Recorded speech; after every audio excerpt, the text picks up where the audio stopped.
ओम नमः शिवाय भक्तगण, कैसे हैं आप सब। कमेंट बॉक्स में हर हर महादेव लिखना ना भूलिएगा। आज मैं बृहस्पति त्रयोदशी प्रदोष व्रत कथा आपके साथ शेयर करने वाली हूँ। इस कथा को सुनने मात्र से ही भगवान भोलेनाथ के साथ साथ बृहस्पति देवता का भी आशीर्वाद आपको प्राप्त होगा। आइए सुनते हैं बृहस्पति त्रयोदशी प्रदोष व्रत कथा। एक बार इंद्र और वृत्रासुर में घनघोर युद्ध हुआ। उस समय देवताओं ने दैत्य सेना को पराजित कर नष्ट भ्रष्ट कर दिया।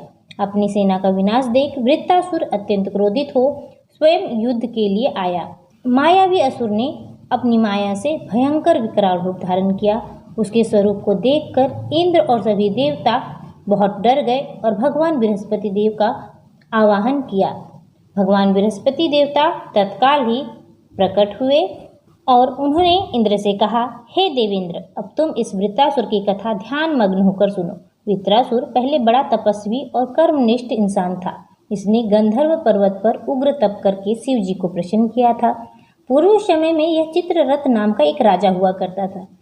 तुम्हारे समीपस्थ जो सुरमय वन है वह इसी का राज्य था। अब साधु प्रवृत्ति विचारवान महात्मा उनमें आनंद लेते हैं। वह भगवान के दर्शन के अनुपम भूमि है। एक समय चित्ररथ स्वेच्छा से कैलाश पर्वत पर चला गया। भगवान का स्वरूप और वाम अंग में जगदम्बा को विराजमान देखकर चित्ररथ हंसा और हाथ जोड़कर शिव जी से बोला, हे शिव शंकर, हे प्रभु, हम माया मोहित हो विषयों में फंसे रहने के कारण स्त्रियों के वशीभूत रहते हैं, किंतु देव लोक में ऐसा दृष्टिगोचर नहीं हुआ कि स्त्री का आलिंगन कर कोई सभा में बैठे। चित्ररथ के वचन को सुनकर सर्वव्यापी भगवान शंकर हंसकर बोले, हे राजन, मेरा व्यवहारिक दृष्टिकोण पृथक है। मैंने मृत्युदाता कालकूट महाविष का पान किया है, फिर भी तुम साधारण जनों की भांति मेरा हंसी उड़ाते हो।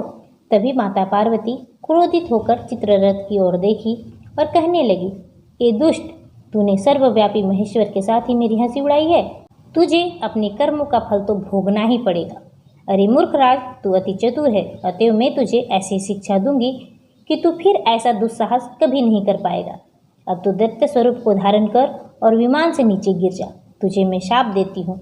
जब जगदम्बा भवानी ने चित्ररथ को शाप दिया तो वह तुरंत ही विमान से गिरा और राक्षस योनि को प्राप्त हो गया और प्रख्यात महासुर नाम से प्रसिद्ध हुआ। त्वष्टा नामक ऋषि ने उसे श्रेष्ठ तप से उत्पन्न किया। अब वही वृत्रासुर ब्रह्मचर्य पूर्वक रहकर शिव भक्ति में लीन है। इस कारण तुम उसे जीत नहीं सकते। अतएव मेरे परामर्श से यह प्रदोष व्रत करो, जिससे महाबलशाली दैत्य पर विजय प्राप्त कर सकोगे।